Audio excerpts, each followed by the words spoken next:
กาได้ทำตามจุดประสงค์ของทางแม่ทอนแก้วเพิ่นเนาะมื้อนี้กาได้มาซื้อหินซื้อทรายหรือว่าซื้อทราย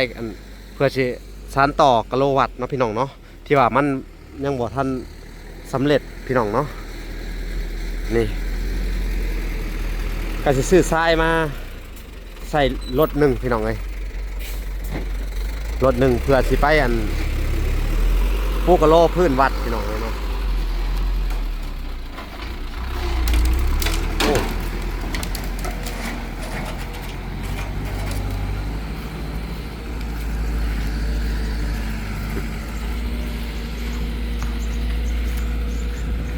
อันนี้ก็เป็นเงินของทางแม่ทอนแก้วมาพี่น้องเอาลงเลย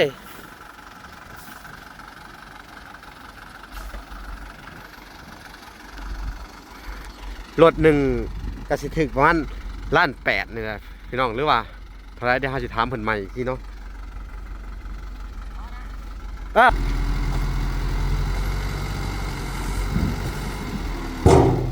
นี่เป็นทรายพี่น้องไอ้รถหนึ่งทรายของ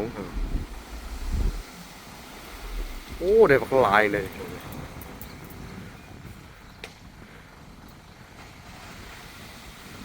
1.8 หรือ2.8 ล้านเดี๋ยวให้ถามรายละเอียดน้ำเพิ่นก่อนพี่น้องเลย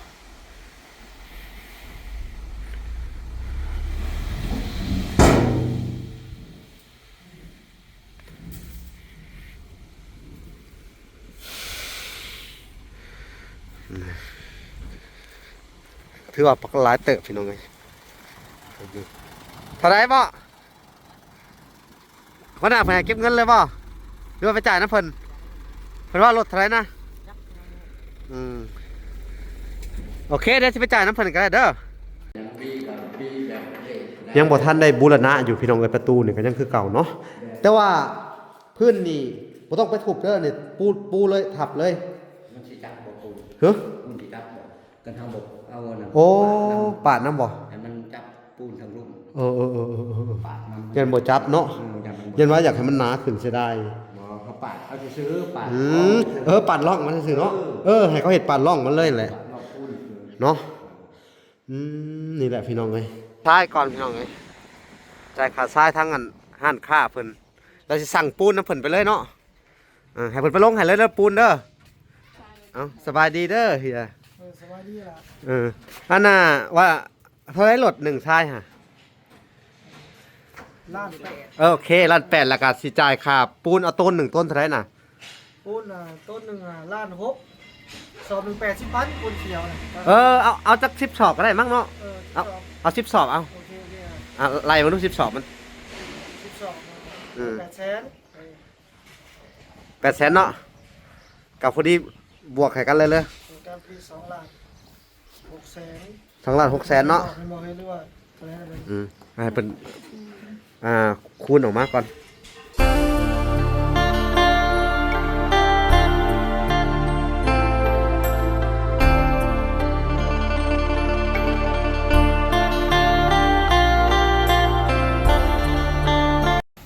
โอเคพี่น้องเอ้ยเนาะทางวลากาได้ทำตามจุดประสงค์ของทางแม่ทอนแก้วเพิ่นเนาะมื้อนี้กาได้มาซื้อหินซื้อทรายหรือว่าซื้อทรายเพื่อสิสานต่อกะโลวัตต์เนาะพี่น้องเนาะที่ว่ามันยังบ่ทันสำเร็จพี่น้องเนาะนี่ก็สิซื้อทรายมาใส่รถหนึ่งพี่น้องเอ้ยรถหนึ่งเพื่อสิไปปูกะโลพื้นวัดพี่น้องเลยเนาะ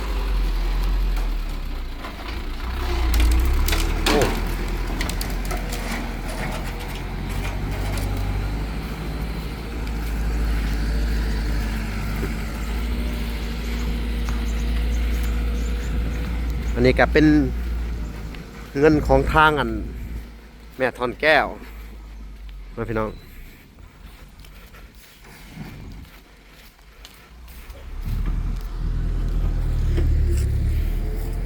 เอาไม่เอาก่อนนะ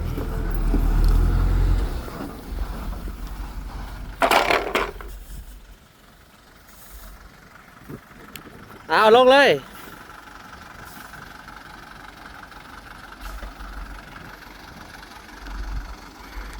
รถหนึ่งก็สิถึงประมาณ1.8 ล้านนี่แหละพี่น้องหรือว่าเท่าไรเดี๋ยวเราจะถามเพิ่นใหม่อีกทีเนาะอันนั้นแหละเทเลยเด้อ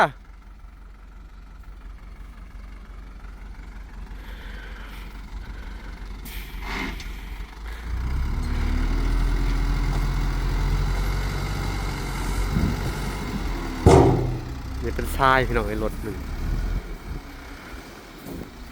ทรายของโอ้ได้บักหลายเลย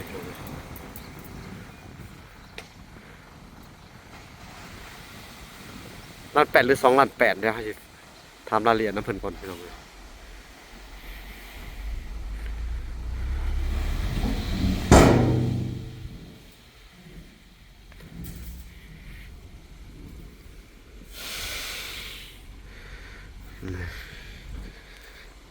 ถือว่าปักหลายเติบพี่น้องเลย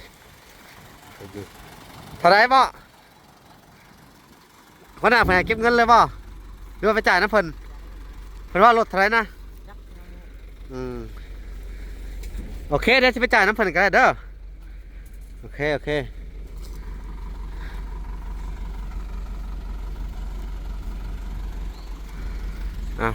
พี่น้องเลยแล้วก็จะขึ้นไปเบิ่งกันงานที่ข้างค่าไว้พี่น้องเนาะก็คือทางแม่ถอนแก้วเพิ่นได้อุปถัมภ์ช่วยเหลือในการบูรณะวัดเนาะเรียกว่าบูรณะซิมเก่าพี่น้องเลยอยู่ทั้งอันนี่แหละพี่น้องทั้งบ้านหัวเมืองจำพรแข้งสวรรณเขตพี่น้องเลยเนาะแต่ว่าทั้งมาหลายจะได้ไปจ่ายค่าอันซ้ายเพิ่นอยู่คุณแหละพี่น้องอันนี้มันเป็นนั่นลุงน้องเพิ่นขับรถเนาะพี่น้องแต่ว่าหัวหน้าเพิ่นคืออยู่บอนผู้งานเนาะก็สิมาถามมาทางอันในบ้านเพิ่นน้ำแน่น้องไง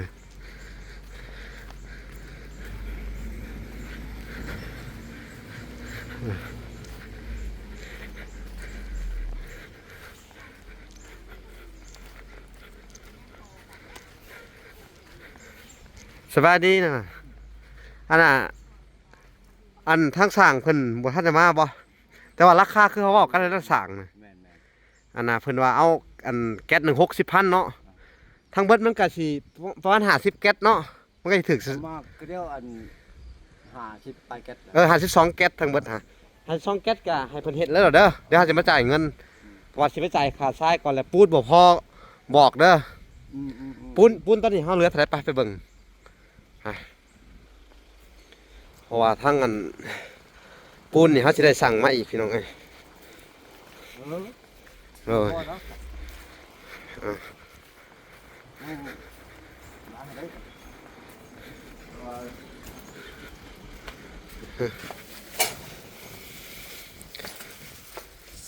4 6 8 9 สอบ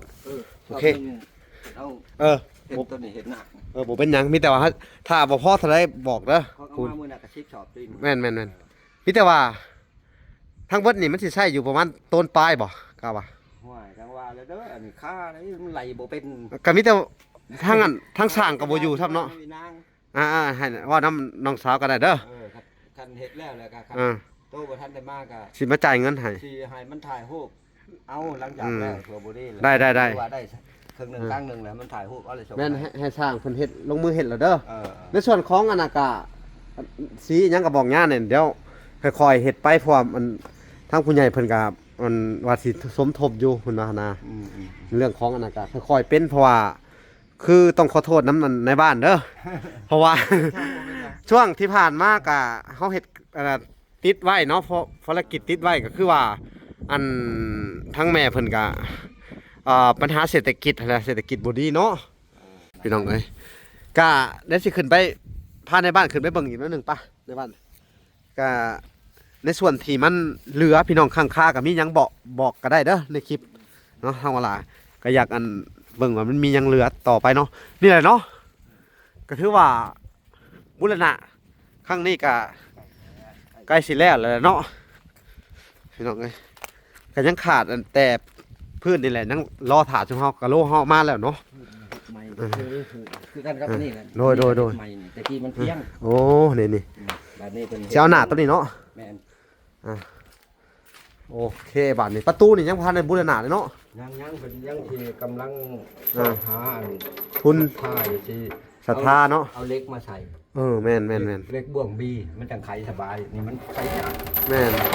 นี่เนาะพี่น้องเลยขออนุญาตเด้อถือเกิดขึ้นมาจะได้มีเวรมีกรรมได้พี่น้องเลยนี่โอ้ประตูเฮาก็ยังบ่ทันได้เฮ็ดอีหยังเนาะนี่ยังบ่ได้บูรณะเนาะพี่น้องเนาะ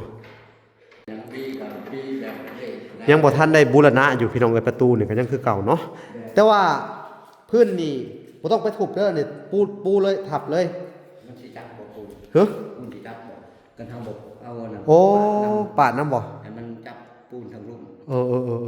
ปาดมัน เยันบ่จับเนาะ อย่างมัน ยันว่าอยากให้มันหนาขึ้นเสียดาย บ่เขาปาดเอาซื้อปาด ปาดร่องมันซื่อๆเนาะให้เขาเฮ็ดปาดร่องมันเลยแหละ ปาดนอกปูน เนาะนี่แหละพี่น้องเอ้ยเอาขอเข้ามาพระประธานใหญ่พี่น้องเอ้ยเดี๋ยวนี่แหละพี่น้องเอ้ยขอเข้ามาเพิ่นขอเอาเนาะอันนี้ก็พระประธานนี่ก็ทางอันแม่ถอนแก้วเพิ่นเป็นคนอุปถัมภ์ทาสีทาหยังใหม่พี่น้องเอ้ยเนาะแล้วก็ต่อมากะนี่แหละพี่น้องเอ้ยทางวลากะสิได้ดำเนินการจ้างสร้างต่อพี่น้องเอ้ยกับเป็นเงินของเพิ่นนั่นแหละพี่น้องเอ้ยจะได้จ้างสร้างเฮ็ดตัวนี้แล้วจังคอยเป็นคอยไปตัวนี้เนาะ บวกเลยดิ บวบพี่น้องเอ้ย เอางัดเข้าไปเลย แล้วก็ใส่ลูกบี้เอาบัดนี้เนาะ แม่สิใส่ลูกบี มั่งใส่ลูกบี้เอา จังหวะไล่เลี้ยงหายจานเต้ไล่เบิ่งมันตกอยู่39,800 ถ้าจะ9,000 บาท รวมเบิดนี่เลยบ่ รวมหมดทั้งลายตัวนี้เลย ลายตัวใด ลายเสานี่ อืมทั้งนั่นบ่ทันได้ว่าค่าสร้างนะ ถ้า19,000บ่วง พี่น้องเอ้ย บ่วงบี บ่วงบีอันที่เฉพาะบูรณะอันนี้สื่อรู้สาประตูอหยังดิแต่ว่าเฮาบ่ทันได้เอาลายอหยังหั่นน่ะ แม่นๆตัวนี้บ่ทันได้ท่า เนาะ อยากเฮ็ดตัวนี้ก่อน อ๋ออยาก บ่วงนะ แปลงประตูซิม แม่น โดยเนาะนี่เนาะแต่ว่ายังบ่ทันได้ทาสีตรงนี้เนาะเพดานก็ยังบ่ทันน่ะเนาะพี่น้องถ้าบูรณะใหม่ก็งามอยู่ได้พี่น้องเอ้ยถ้าทาสีลงลวดลายเนาะเล่าประวัติเรื่องราวใส่เนาะแต้มข้างในนี่พี่น้องเนาะพี่น้องเอ้ยนี่แหละเนาะ 90กว่าเปอร์เซ็นต์ อันน่ะใกล้สิแล้วแหละเนาะถ้าว่าแล้วพื้นนี่ก็ยังเหลือแต่ประตูพี่น้องเอ้ยนี่แหละบูรณะประตูใหม่ทาสีใหม่ให้มันเอี่ยมๆเนาะนี่ ลายลงกระบาง ต้นนี้เห็นไหน แม่น เห็นลายลงมา สีเจ้าแม่น ติดลายลงผวางใส่เนาะ ท่าตัวนี้เพราะว่า ลายลงผวางลาย เฮ็ดตัวนี้ก่อนจังสิท่าตัวนี้ ลายล้านช่างเขาเนี่ยเนาะลายลาวเดิมเขาเนี่ยเนาะ แม่น พี่น้องเลยเนาะลวดลายนี่ก็งามพี่น้องเลยนี่ถ้าทาสีแล้วงามมันได้เนาะนี่เพิ่นเฮ็ดแกะสลักลายพี่น้องเลยบ่ได้ธรรมดาเนี่ย ลายมื้อนี้เฮ็ดใหม่เบิดลายสีใหม่ งามเพิ่นเฮ็ดพี่น้องเลยเนาะแต่ว่ายังขาดศรัทธานี่แหละพี่น้องเลยเนาะ เรามันยากได้สักทางนะ ศรัทธาสร้างพี่น้องเลยผู้ใดที่เบิ่งคลิปนี้แล้วพี่น้องเอ้ยอยากจะบูรณะในส่วนใดของอันประตูซิมพี่น้องเอ้ยจะติดต่อเข้ามาหาทางวลาได้เด้อพี่น้องเอ้ยยินดีเนาะยินดีเป็นสะพานบุญให้พี่น้องเอ้ยเนาะเอาบุญเอาทานนำกันพี่น้องเอ้ยเนาะทางวลาก็สิได้นี่แหละคือว่าสิแหละอันนั้นมาเฮ็ดปัจจุดปัจจัยให้ทั้งแม่เพิ่นเนาะแรกๆก็คำบอกค่าก็คือสิแล้วไว้อยู่แต่ว่าแม่เพิ่นก็ค่าอันนี่แหละพี่น้องอันสับสนเรื่องปัจจัยน้ำแน่อยู่ทางพุ่นทางกะหาเงินบ่ทวงบ่ทันพี่น้องเอ้ยก็ต้องขอโทษขออภัยนำเนาะทางในบ้าน อันนี้ก็หลายเติบได้มูลค่าเนาะมูลค่าต้นนาคเลยพี่น้องเอ้ยโธ่นี่แหละงามอยู่พี่น้องเอ้ยแต่แรกๆก็อันน่ะพี่น้องเอ้ยซิมนี่มันก็อันน่ะค่าสร้างยังลายที่เพิ่นแต้มนี่พี่น้องเอ้ยนี่เวลายังข้างค่าอยู่ที่แรกมีอ้ายเพิ่นอยู่ทางอันนั่นแหละอยู่เมืองนอกอะไรคือทางไอเกิดเพิ่นละเพิ่นจ้องละเพิ่นก็เลยบ่ได้ติดต่อมาเลยพี่น้องเอ้ยทางเวลาก็นี่แหละก็เลยมาบอกเพิ่นว่าเพิ่นบ่ได้ติดต่อมาเนาะทางเวลาก็เลยนี่พี่น้องเอ้ยจะเป็นต้องข้างค่าเพิ่นไว้ก่อนพี่น้องเอ้ยใครอยากสมทบเนาะในการบูรณะซิมครั้งนี้ก็คือว่าหลาว่าแหละเนาะ เป็นการช่วยเหลือกันเอาบุญเอาทานพี่น้องเอ้ยเนาะช่วยเหลือทางวัดทางว่าพี่น้องเอ้ยช่วยบูรณะพุทธศิมมาพี่น้องนะในพุทธศาสนาเฮานี่แหละพี่น้องเอ้ยเอาบุญเอาทานพี่น้องเอ้ยนี่ถือว่างามเพิ่นเฮ็ดแล้วก็ได้นี่ถ้าเกิดเอาไม้เอาหยังออกแล้วก็แปลงประตูประต่างหยังให้มันเรียบร้อยแล้วก็สิงามอยู่ดอกพี่น้องเอ้ยบัดนี้เนาะเอาโอเคพี่น้องเอ้ยทางเวลาก็ได้มานี่แหละมาติดตามเบิ่งการเฮ็ดวัดรอบนี้เนาะหลังจากว่าปัวตาปัวหยังเรียบร้อยแล้วก็นี่แหละมาเฮ็ดบุญน้ำวัดน้ำว่าอีกแน่เนาะมาเป็นสะพานบุญให้ทางอันแม่ทอนแก้วเพิ่นเนาะขอให้เพิ่นอยู่ดีมีแห้งพี่น้องเอ้ยเนาะความเจ็บอย่าได้ความไข้อย่ามีหายเจ็บหายไข้หาพยาธิโรคคาพี่น้องเอ้ยเนาะทางเวลาก็สิได้ไปจ่ายเงินเพิ่นก่อนบัดนี้เนาะเอาโอเคพี่น้องเอ้ยสิได้ไปจ่ายเงินค่าทรายเพิ่นแล้วก็สิได้มารอบหน้าก็สิได้มาจ่ายเงินค่าสร้างพี่น้องเอ้ยสร้างปุกกะโลพี่น้องเขาสิได้มาติดตามเพิ่นเบิ่งเพิ่นเฮ็ดสิมต่อไปพี่น้องเอ้ยโอเคพี่น้องเอ้ยฝากมาติดตามมันผู้แหละตอนจ่ายเงินค่าอันซ้ายก่อนพี่น้องเขาสิเข้าไปบริษัทเพิ่นเลยพี่น้องเอ้ยโอเคอ้าวโอเคพี่น้องเอ้ยเนาะเดี๋ยวเฮาก็เดินทางมาจ่ายค่าซ้ายก่อนพี่น้องเอ้ยจ่ายค่าซ้ายทั้งอันห้านค่าเพิ่นเราสิสั่งปูนน้ำเพิ่นไปเลยเนาะให้เพิ่นไปลงให้เลยเด้อปูนเด้อเอาสบายดีเด้อเฮีย สบายดีล่ะ อันน่ะว่าเท่าไรรถหนึ่งชายฮะ ล้านแปด โอเคล้านแปดแล้วก็สิจ่ายค่าปูนเอาต้นหนึ่งต้นเท่าไรน่ะ ปูนต้นหนึ่งล้านหกสอบหนึ่ง80,000ปูนเขียวนะ เอาจัก10 สอบก็ได้มั้งเนาะ สอบ เอา10 สอบเอา โอเค ไล่มาดู10 สอบมัน สอบ800,000 800,000เนาะกับพอดีบวกให้กันเลยการปี2 ล้าน600,000 2 ล้าน 600,000เนาะ ให้บอกให้รู้ว่าอะไรน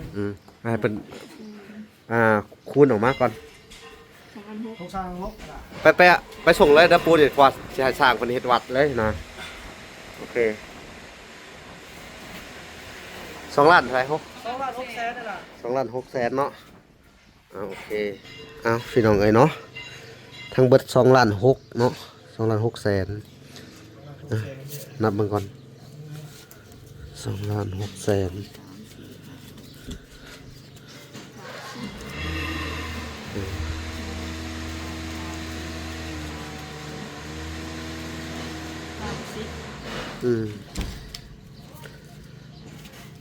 เอา600,000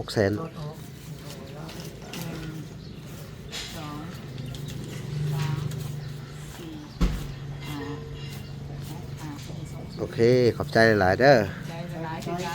มีขายปูนพร้อมเนาะไปเบิ่งโอ้โรงงานใหญ่เนาะ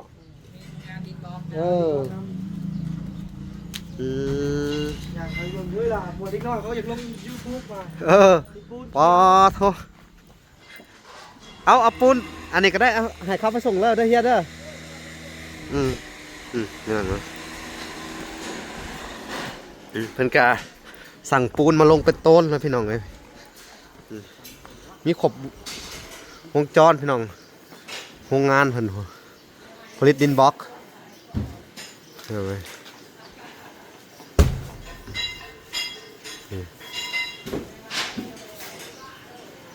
ควันกุ้มพี่น้องเลย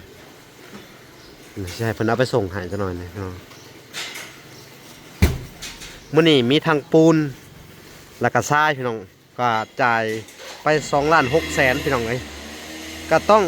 ขอบคุณทางอันแม่ทอนแก้วเพิ่นพี่น้องเอ้ยผู้ที่อุปถัมภ์ช่วยเหลือบูรณะวัดในครั้งนี้พี่น้องเอ้ยเนาะทั้งเวลาก็บ่มีหยังสิตอบบุญแทนคุณเพิ่นเนาะก็มีแต่คำอวยไส้ให้พรให้ทั้งแม่เพิ่นมีแต่ความสุขความเจริญเด้อแม่เอ้ยขอให้เจ้าอายุมั่นขวัญยืนปราศจากโรคภัยไข้เจ็บเนาะเอาให้ประสบแต่ความสำเร็จในหน้าที่การงานเด้อแม่เด้อบุญรักษาเทวดาคุ้มครองเจ้าเนาะนี่พี่น้องโรงงานเพิ่น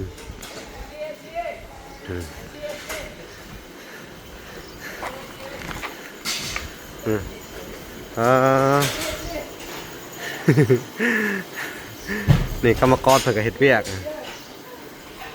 อันนี้น่าจะเป็นนั่นโรงดินบล็อกพี่น้องเลยมันใส่หน้ามาไว้ทำไมมันอัดไปเลยเลย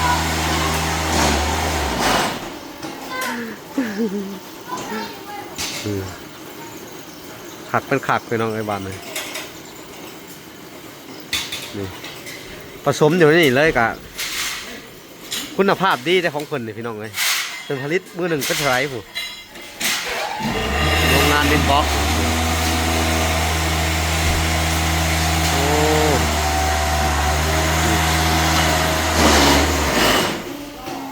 นี่เนาะเอาพี่น้องไอ้บ้านนี่ก็จะให้เพิ่นไปส่งแล้วก็อันรอบหน้าพี่น้องเวลาก็สิได้ไปจ่ายค่าสร้างเวลาก็ได้บอกทั้งอันผู้ใหญ่บ้านหรือทั้งในบ้านเพิ่นไอเฮ็ดให้เพิ่นลงมือเลยเนาะให้ทั้งสร้างเพิ่นลงมือแล้วก็สิได้มาจ่ายค่าสร้างเพิ่นอีกรอบหนึงเนาะพี่น้องเนาะรอบนี้ก็จ่ายไปอยู่2.6 ล้านพี่น้องเอ้ยทั้งปูนทั้งทรายเนาะโอเคพี่น้องเอ้ยอันฝากมาติดตามคลิปตอนต่อไปเนาะคลิปนี้ทางเวลาก็สิได้ขอตัวลำลาไปก่อนนะพี่น้องเนาะฝากมาติดตามคลิปตอนต่อไปว่าขอตัวลำลาไปก่อนโอเคพอกันใหม่คลิปหน้าบ๊ายบายพี่น้อง